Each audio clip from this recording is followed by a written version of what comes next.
So, what got you into doing this work, Chess? I've been looking back on the work through my life.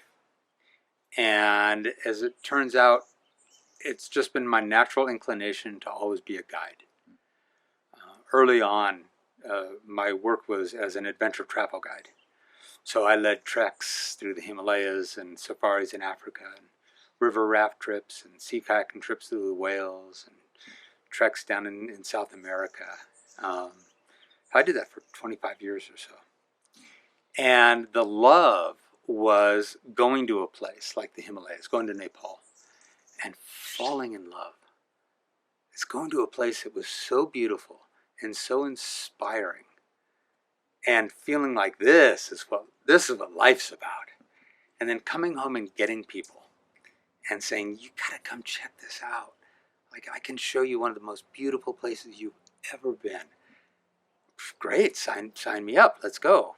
So I'd guide people to this new place, and it's new, it's unfamiliar territory, so teach them how to move in that type of territory, how to be, and how to experience that type of beauty. And now what I'm finding is I'm doing really the same work. It's just that instead of going to Nepal and falling in love, I'm going within, and I'm going deeper and deeper within.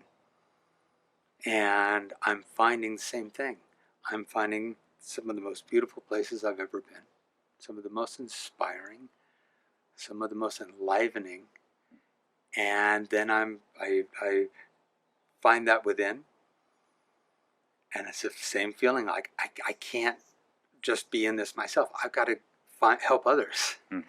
So then I go get others, and I say, I have found some of the most beautiful places I've ever been, and I want to help you find that place too. And oh, where? Nepal? Well, that's nice. South America? That's nice. But no, right there, right within. And the feeling and the same questions come up. Oh, well, that sounds beautiful, but I don't know how to get there. I'm a guide. And that's what any guide does, right? We move down the pathways ourselves. We navigate new territory. We figure out how to move across thresholds and learn a new language, perhaps, and explore into unfamiliar territory. That's what I was doing when I first started going in. And I had my guides, but it was unfamiliar territory. I didn't know how to get, how do I get deeper? How do I get in? And the guides would say, well, let me show you. So that's what I'm doing today. It's the same work. I'm just going within and finding the beauty and the inspiration. It's how do I get them there? By first introducing them to stillness. They say you cannot see your true reflection in running water. It's only in calm water, still water, that you will see your true reflection. Dropping into the stillness. And whenever I'm bringing a new client or student along on board to do some work with, one of the core questions I ask is, how much stillness is there in your life? And it's like 99% of the time, there is universally a sigh. Like, and then some version of, not enough. Like they know it.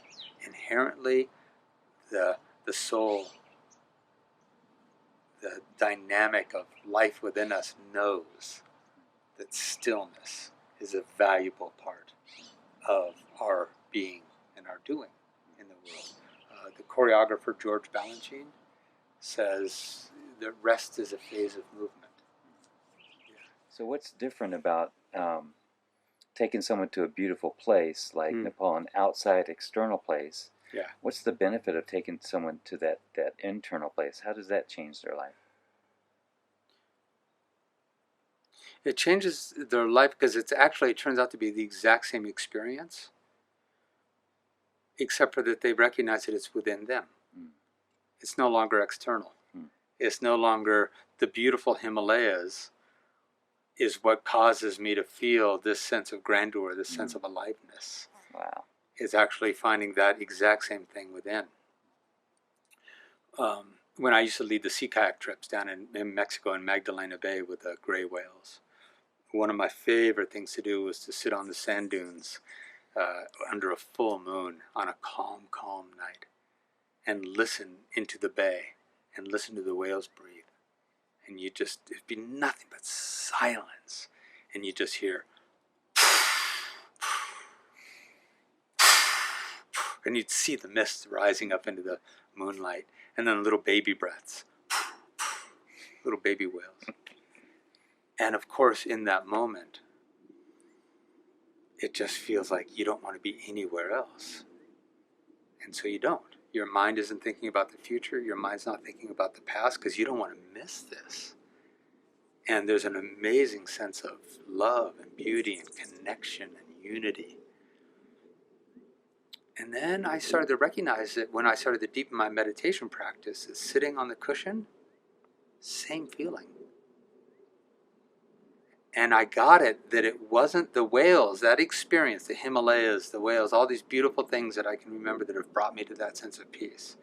I always thought it was because of the beauty. It was because it was stopping my mind. That's what was happening. I didn't want to be anywhere else, but I wanted to watch the ravens against the Himalayas diving in and out of cloud banks, and, I just want to be present to that. And so my mind quieted. And when that happened, I was present. The fullness of my own being. So it turns out the value of helping people find it within is they recognize they don't have to go seeking for beautiful places to bring the peace. The peace comes from arriving in the stillness of a calm mind that isn't chasing self and future and regarding themselves in the past.